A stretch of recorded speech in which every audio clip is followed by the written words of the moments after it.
Esta es la predicación correspondiente al domingo 4 de noviembre de 2023 de la Iglesia Cristiana Cristo Viene de Algeciras.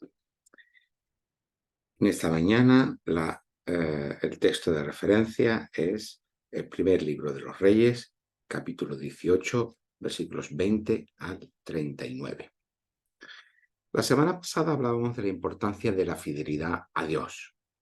La vida cristiana no siempre discurre como aquello que aprendimos en el colegio, como esa línea recta, como el camino más corto entre dos puntos. A menudo recorremos líneas curvas e incluso a veces recorremos líneas en espiral, dando tumbos sin saber qué opción escoger o qué decisión tomar. Así que por un lado confesamos nuestra fe y fidelidad a Dios, pero al mismo tiempo nos apoyamos en otras confianzas y en otras fidelidades que no son Dios.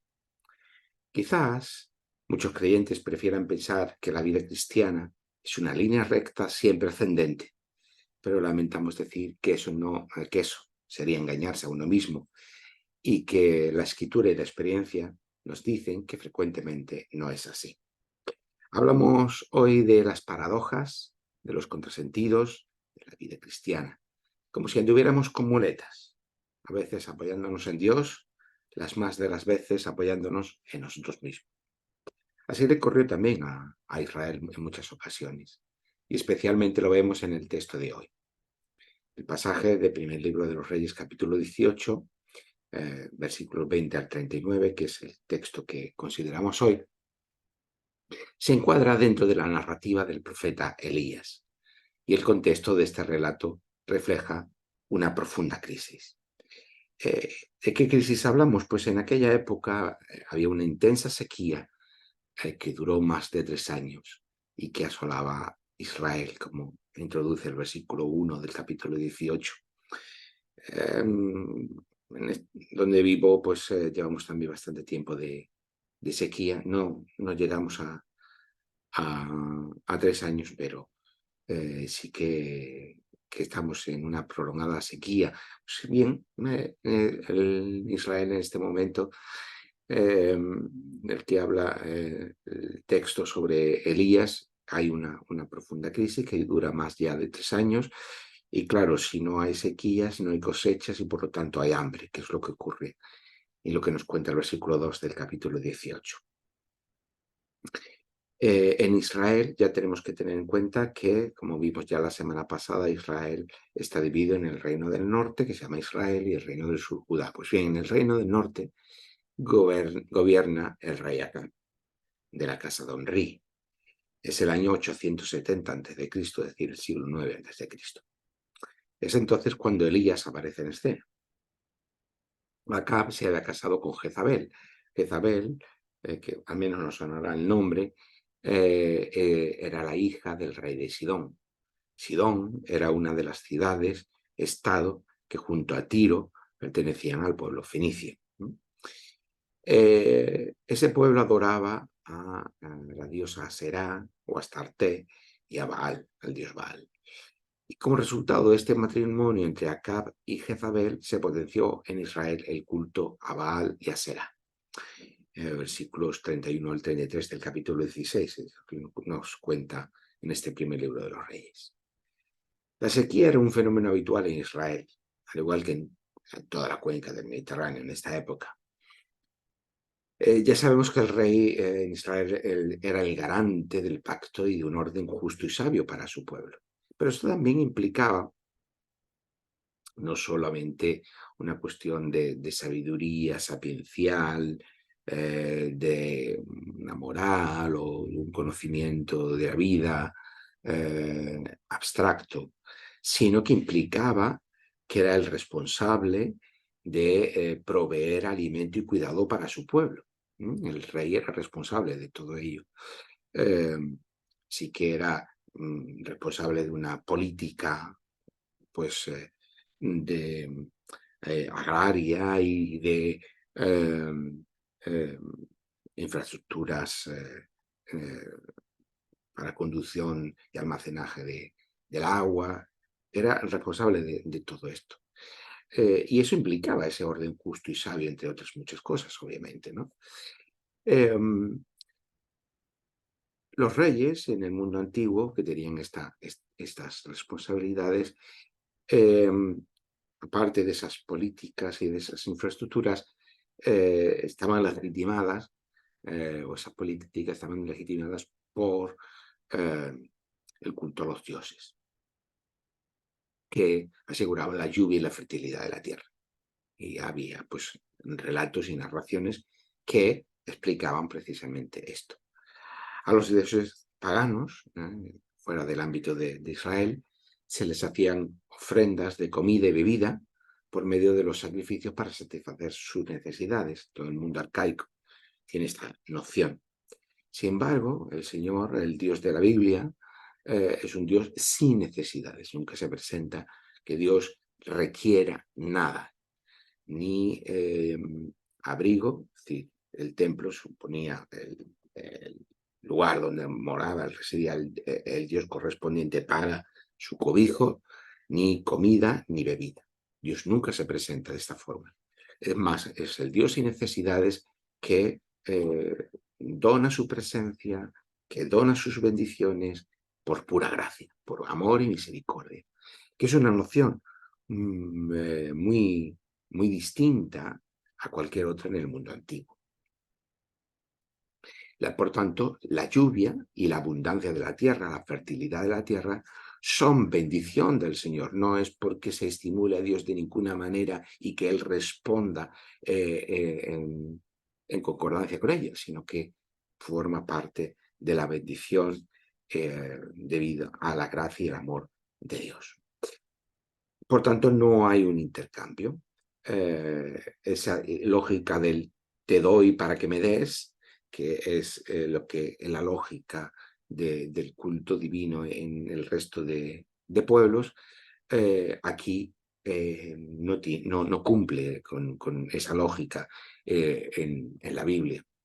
El rey debe permanecer fiel al pacto, pero no hay una simetría entre lo que hace el pueblo y lo que hace Dios. De hecho, es todo lo contrario. Hay una profunda asimetría, una profunda desigualdad, y aunque el pueblo se muestra infiel durante muchísimo tiempo, Dios sigue siendo fiel a ese pacto. Sin embargo, en lugar de eso, de decir de que el rey Acab permanezca fiel al pacto, pues lo que hace Acab es casarse con Jezabel. Eso implica, claro, una alianza con el pueblo fenicio, que era un pueblo con una importante riqueza en el momento, y por tanto eso era un matrimonio ventajoso desde el punto de vista político, porque aseguraba una posición económica y política ventajosa para Israel. Por tanto, debemos entender que Acab está en esa responsabilidad como rey de asegurar un orden justo y sabio para su pueblo, y proveer alimento y comida y proveer para las necesidades de su pueblo. Este sería, desde ese punto de vista, una buena elección, casarse con la hija de un rey poderoso para asegurar esa posición. Pero claro, eso significaba, como ya hemos visto siempre la semana pasada, las alianzas no son neutras. No es me establezco una alianza con el pueblo fenicio y yo va a haber un espacio de neutralidad. Y no es así. Ese matrimonio lleva, como ya hemos dicho, a que en Israel se implante el culto a Baal. La cuestión de fondo era que Acab había decidido que Baal, y no el Señor, era una apuesta segura frente a aquella situación de crisis, de sequía crónica y de hambre recurrente. Y aquí es donde Elías enfrenta al rey Acab, el profeta Elías, diciéndole que él no está cumpliendo, que el rey no está cumpliendo la función que corresponde como rey, que es ese garante del pacto con Dios, que Dios proveerá, por tanto, la bendición. Entonces, Acab le acusa a Elías de perturbar a Israel y Elías le responde en el capítulo 18, versículo 18 de este primer libro de los Reyes de esta forma: no soy yo quien le está creando problemas a Israel, respondió Elías. Quienes se los crean son tú y tu familia, le dice al rey, porque han abandonado, no solamente él, sino su padre, los mandamientos del Señor y se han ido tras los Baales. Así que Elías desafía a Acab y a la reina Jezabel y a los 450 profetas de Baal y a los 400 profetas de Aserá en el monte Carmelo, junto con todo el pueblo como testigo, la congregación de Israel como testigo. La cuestión era la de dilucidar quién es el verdadero Dios, si el Dios de Israel o los dioses fenicios, y quién es capaz de dar respuesta a aquella sequía persistente o pertinente. La leemos en el capítulo 18, versículos 19 y 20. Elías se dirige al pueblo con la siguiente pregunta. Frente a este desafío, y ahora Elías se dirige al pueblo y le dice: ¿hasta cuándo estaréis cojeando o saltando entre dos ramas, entre dos muletas? Después vamos a volver a esta traducción, ¿no? Si el Señor es Dios, le dice al pueblo Elías, seguidle, pero si es Baal, id tras él. No podéis estar entre uno y otro. Decidid entre uno u otro. Aquí tenemos una expresión irónica con un doble sentido. Por un lado, desafía al pueblo a que elija entre Dios y Baal. Y dice el texto, pero el pueblo no respondió nada. ¿Por qué? Ese era el problema. No responde nada porque, bueno, no ve un problema, no percibe la necesidad de tener que elegir. Ellos piensan que podían ser fieles a Baal y a Será y seguir también a Dios. Pero Elías los coloca ante la disyuntiva, a unos o a otros. Deben elegir. El contexto cultural y social de la época no había necesidad de elegir. Todos los pueblos tenían un panteón de dioses. Había un rey, un dios superior, que podía ser Yahvé, y el resto de dioses, pues cada uno estaba especializado, ¿no? Es decir, que podía Israel, dentro de este contexto sociocultural, podría tener a Dios como Dios del pacto, pero para el Dios de la lluvia, el Dios de las tormentas y la fertilidad ser Baal. Y eso no suponía un problema dentro de esa cultura. Sin embargo, la revelación de Dios en la escritura y por el acceso de la palabra de Dios por medio de los profetas llevan a esto. No, esta es un patrón cultural que debe ser desafiado y por lo tanto hay que elegir entre Dios o Baal.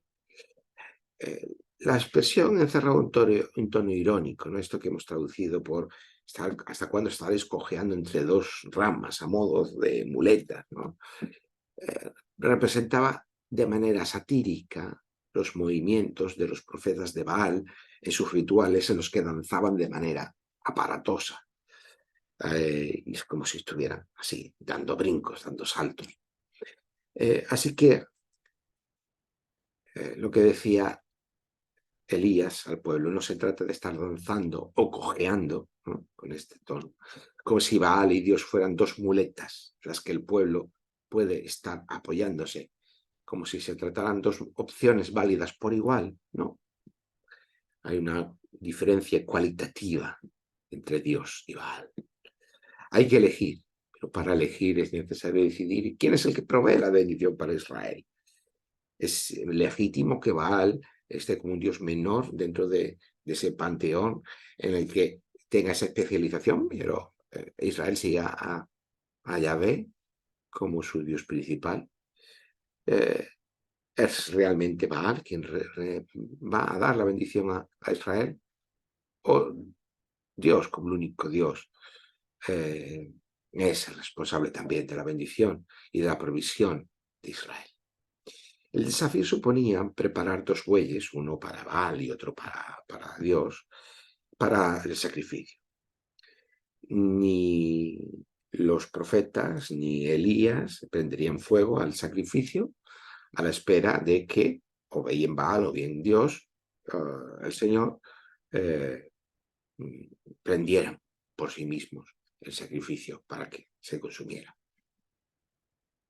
Ahora bien, en este desafío, que para nosotros, claro, está tan lejos de nuestras categorías culturales que para nosotros podemos malinterpretarlo o no entender lo que está aquí ocurriendo, hay que tener en cuenta varias cosas. En primer lugar, que el fuego es signo de la presencia de Dios, ya lo sabemos por la narrativa de la Escritura. Cuando Dios se presenta a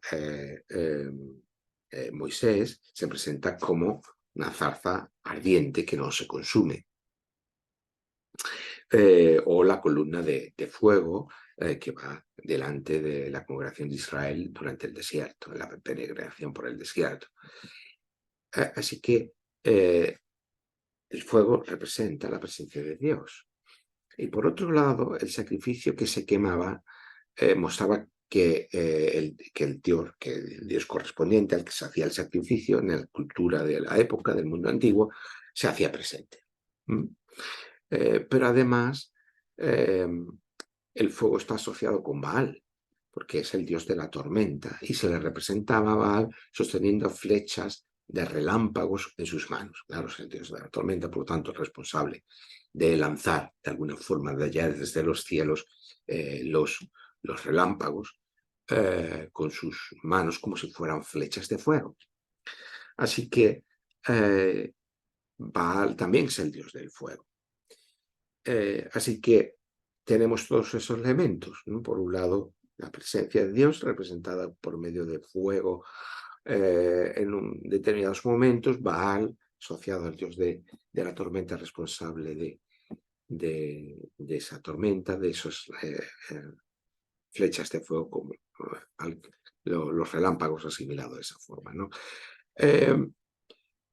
Por último, el que la ofrenda se quemara significaba que había sido afectada por la divinidad correspondiente. Así que todos esos son elementos culturales que tenemos que tener en cuenta. Así que la cuestión que el desafío presenta es quién va a dar respuesta a la sequía, quién va a acabar con la sequía. Baal, porque como el dios de las tormentas va a hacer que llueva y la lluvia va a traer la fertilidad a la tierra nuevamente y por lo tanto va a terminar la sequía, va a terminar el hambre. O Dios el Señor.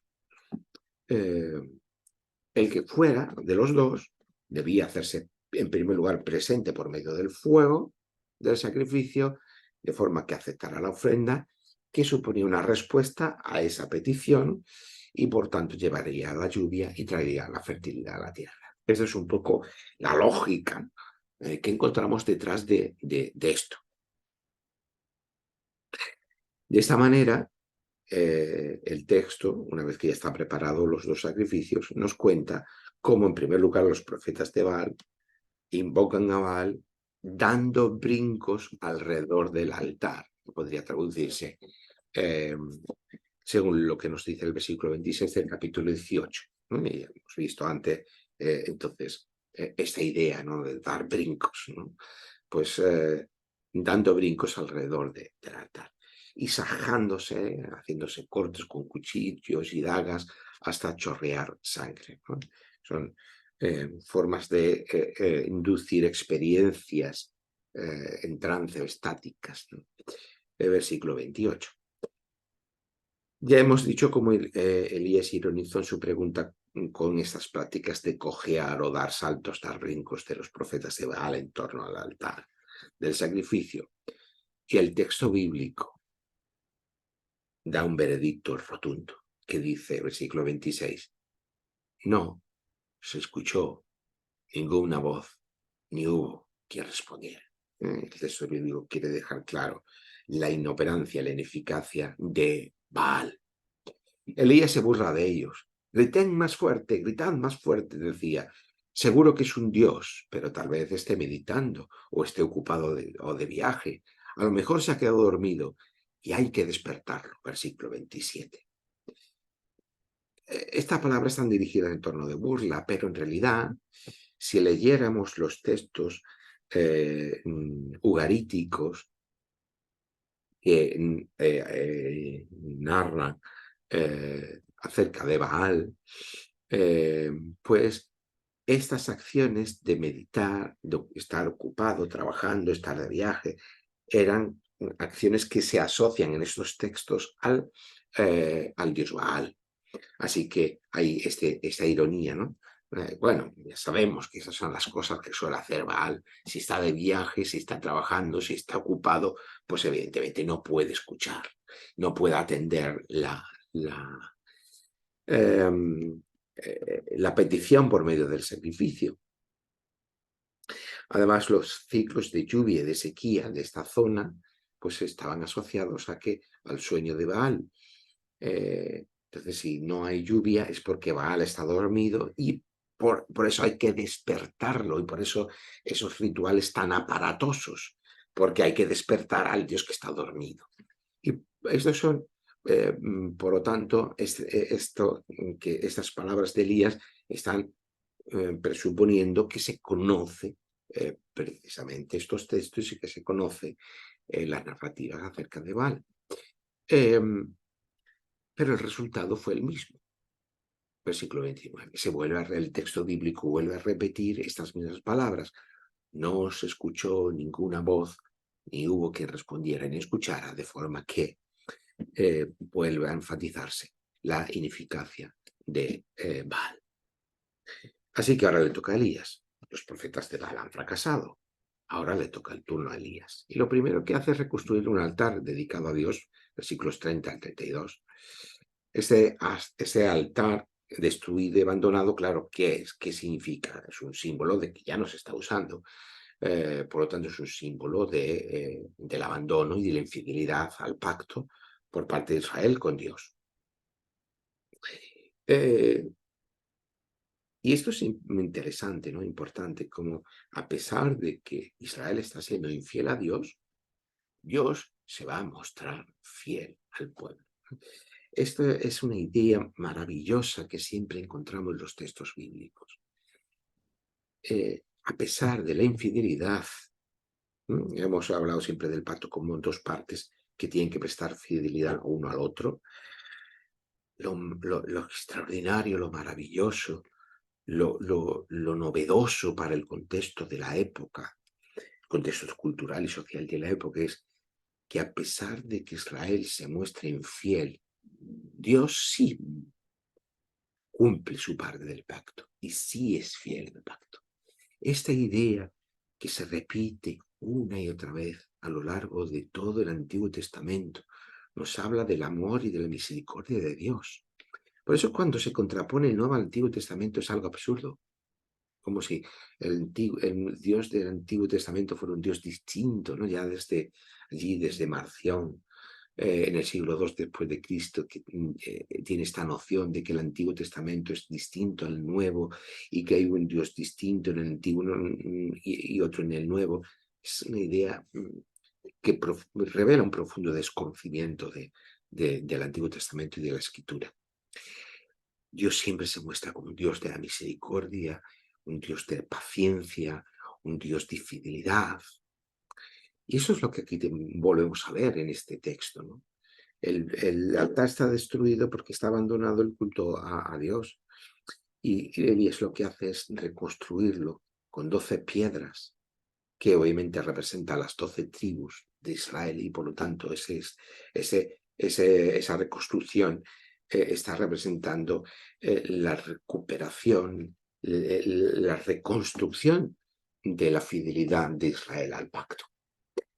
Y prepara el holocausto, prepara todo el sacrificio, empapándolo todo con agua, incluido el propio lugar, el propio altar, como leemos en los versículos 33 al 35 de este capítulo 18.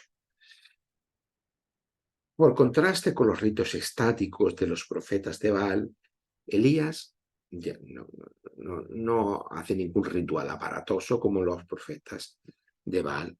Elías solo ora a Dios. Al Dios de Abraham, de Isaac, y Jacob. Está claro de qué Dios estamos hablando. Por lo tanto, esa oración de Elías se muestra en continuidad con las promesas de Dios a Abraham, a Isaac y a Jacob y la fidelidad al pacto. Versículos 36 al 37. A continuación cae fuego que devora todo el holocausto, seca el agua alrededor del altar, versículo 36, y todos en la congregación de Israel se rinden proclamando: el Señor es el Dios verdadero. El Señor es el Dios verdadero. Versículo 39. Así que ya solo queda que llegue la lluvia y que termine la sequía. Y es lo que el texto en el final del capítulo 18 nos narra a continuación. Por eso, la pregunta de Elías: ¿hasta cuándo estaréis cojeando entre dos muletas? Entre el Señor y Baal. Fue la pregunta que Elías hizo al pueblo de Israel, que pensó, como ya hemos dicho, en la lógica de la cultura de su contexto social, que podía repartir su fidelidad al Señor y a Baal.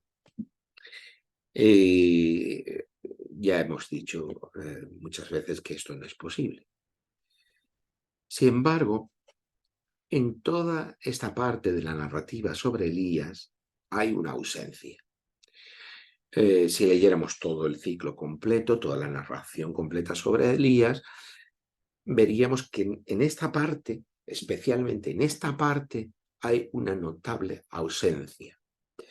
Porque el ministerio de Elías, como el resto de los profetas, está acompañado siempre por la palabra de Dios. Y hay una referencia siempre expresa que la palabra de Dios llegó a Elías o llegó a tal profeta, y ese es normalmente el comienzo del ministerio de ese profeta, y después vamos viendo cómo el profeta va actuando, va hablando, porque llega la palabra de Dios a ese profeta, porque Dios habla de manera directa. Y esto es algo característico de los profetas en Israel. Elías, en el resto de la narrativa, como digo, es impulsado a actuar porque recibe la palabra de Dios, por ejemplo, en el versículo 1 del capítulo 18, pero hay muchas referencias precisamente a cómo la palabra de Dios va guiando a Elías. Pero en esta parte del relato no es así. En este pasaje en el que estamos hoy no hemos encontrado ni una referencia a que la palabra de Dios guíe a Elías, que la palabra de Dios mueva a Elías, que la palabra de Dios, que Dios mismo hable con Elías. La palabra está aquí ausente. Y no creo que sea algo arbitrario, sino algo intencional. En primer libro de los Reyes, capítulo 19, el siguiente capítulo al nuestro de hoy, Elías experimenta una profunda depresión. Así que, para huir de Jezabel y en esta profunda depresión en la que está, pone de camino y va al Horeb, allí al Sinaí, donde una vez Dios se ha mostrado, se ha hecho presente a Moisés, a la congregación de Israel, y va a encontrarse nuevamente con Dios para ver si Dios vuelve otra vez a mostrarse de forma especial. Allí va a volver a encontrarse con la palabra de Dios. La palabra de Dios va a llegar nuevamente a él, nos dice el versículo 9 del capítulo 19. Pero hasta entonces tenemos la ausencia de la palabra de Dios. Antes de eso, la presencia de Dios de manera indirecta por medio de un mensajero, de un ángel, mueve a Elías, pero no la palabra de Dios de forma directa, ni la presencia de Dios de manera directa. Pero eso en el capítulo 19, hasta el versículo 9, en el que ya sí, la palabra de Dios llega a Elías. Pero en esta parte del capítulo 18 que estamos considerando, la palabra de Dios y Dios mismo no habla, no se hace presente, salvo ese fuego que consume él. el, el holocausto. Por todo esto, que en nuestro texto de hoy, que la palabra de Dios se muestre ausente, es algo a tener en cuenta. La razón de ello es que Elías no está movido por la palabra, sino que Elías actúa movido por su propio celo y no por la palabra de Dios. El énfasis de la narración recae sobre Elías mismo. Versículo 22, dice Elías: solo yo he quedado como profeta del Señor, mientras que de los profetas de Baal hay 450 hombres. Esta autopercepción de estar solo y de ser el único que defiende la causa del Señor es consecuencia de estar actuando precisamente por sí mismo, bajo su propio celo. No hay palabra de Dios, no está movido por la palabra de Dios, Dios mismo no habla con Elías. De hecho, cuando Elías está reconstruyendo el altar del Señor, el texto dice algo muy significativo. Está hablando de que Elías está reconstruyendo el altar, como he dicho anteriormente, con una piedra que simboliza cada una de ellas, las 12 tribus, dice el texto, de Jacob. Y fijaos lo que dice a continuación: al cual había sido dada palabra de Dios que decía: Israel será su nombre. O sea que en todo este texto que la palabra de Dios está ausente, se recuerda que la palabra de Dios se había dado a Jacob, y que esa palabra que se había dado a Jacob había supuesto una transformación en él. ¿Os acordáis que el encuentro con Dios supone un cambio del nombre y que aquí dice había sido por medio de la palabra de Dios? Había ese encuentro motivado por la palabra de Dios, ¿vale? La palabra de Dios tenemos que tener en cuenta que más allá que el texto de la escritura, que la palabra de Dios es Dios mismo dándose, transmitiendo, autodonándose, autoentregándose, ¿vale? Por eso en el Nuevo Testamento nos va a hablar que la palabra de Dios es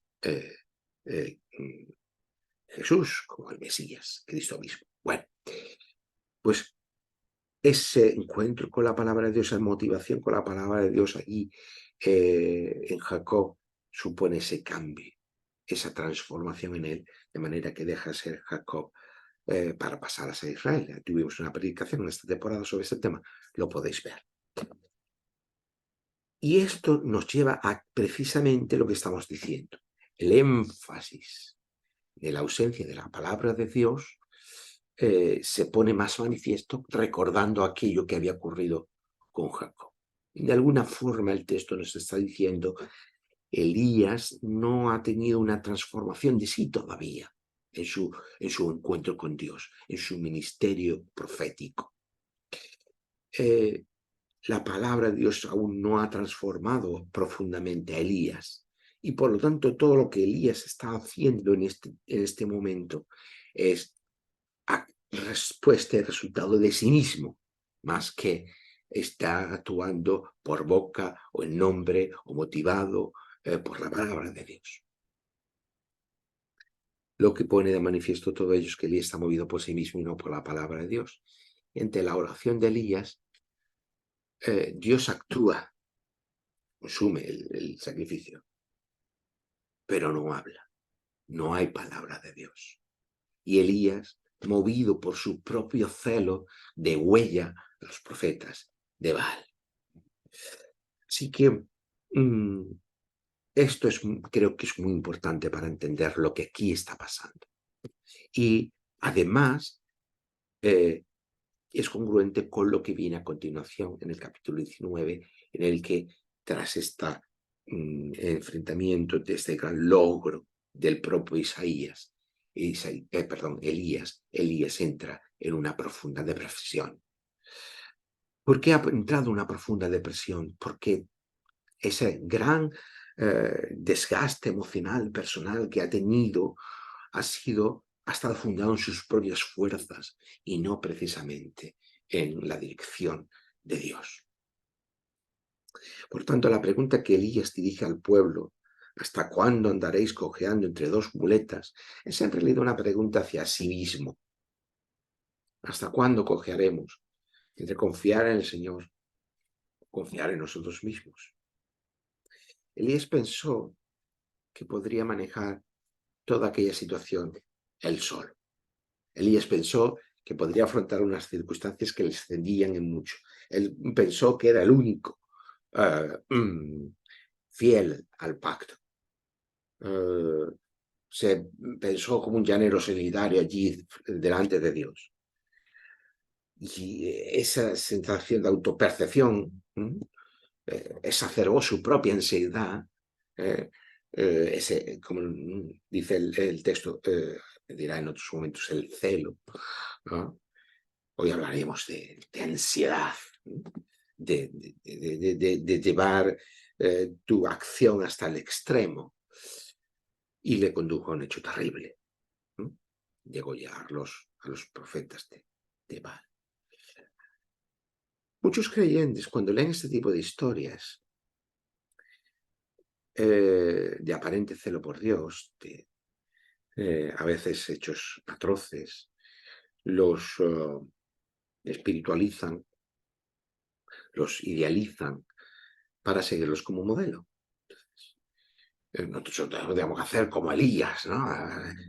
Y por el celo por Dios podemos hacer grandes cosas. Pero cuidado, que leído el texto de una forma profunda y matizada, vemos como el texto está, en realidad, estableciendo una crítica respecto de Elías. Está diciendo está movido por sí mismo y no por la palabra de Dios.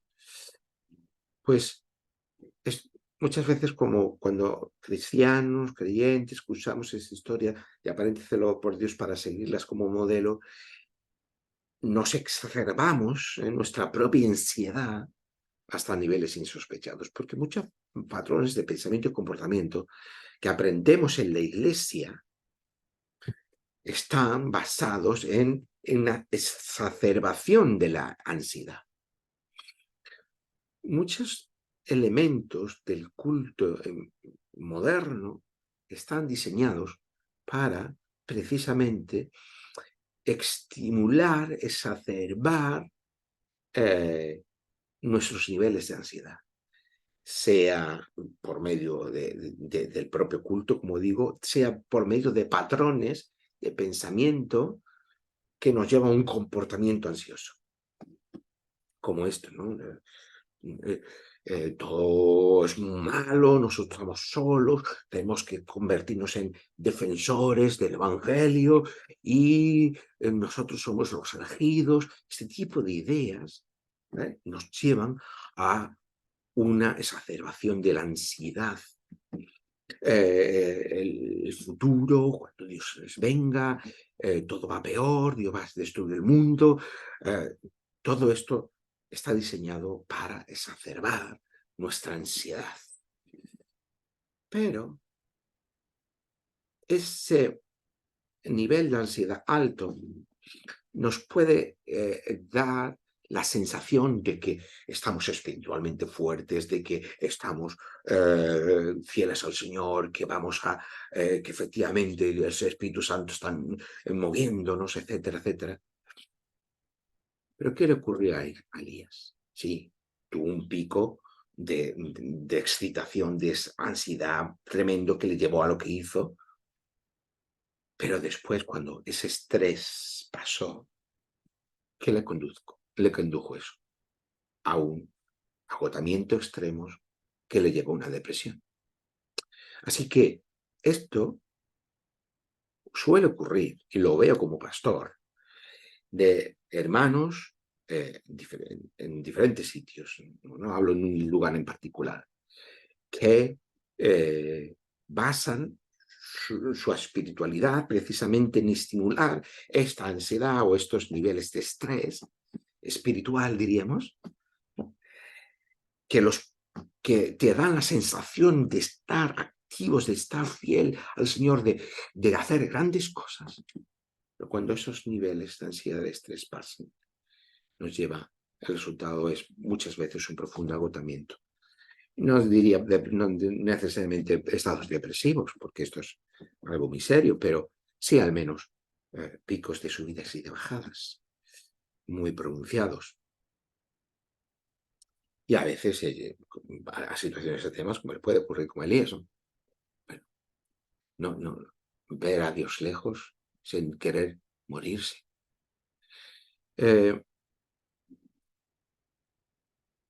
¿Hasta cuándo andaremos cojeando?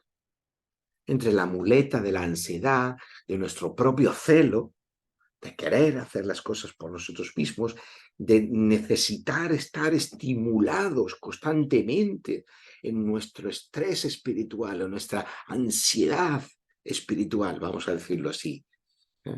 Y no me gustan las dicotomías, pero vale, vamos a decirlo así para entenderlos bien. Tener la sensación de que estoy activo y que espiritualmente y que el Señor está por medio de su Espíritu Santo estimulándome y que puedo hacer grandes cosas. En realidad nos estamos moviendo por nuestro propio celo.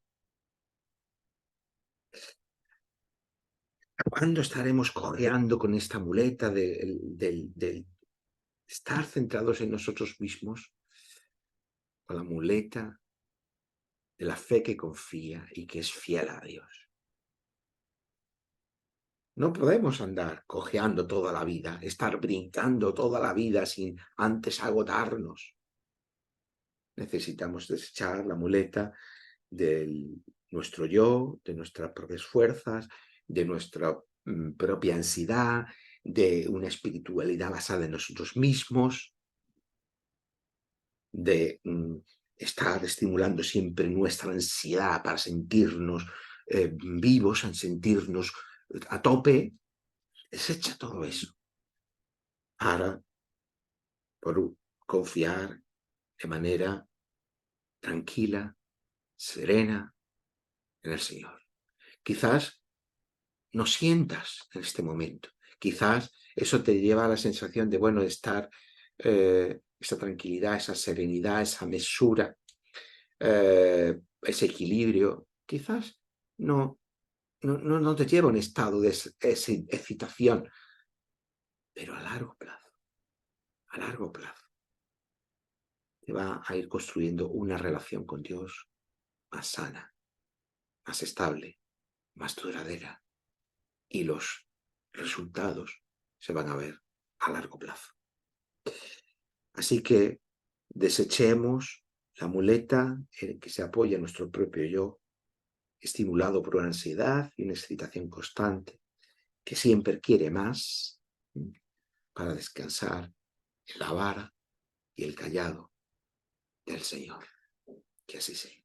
Amén.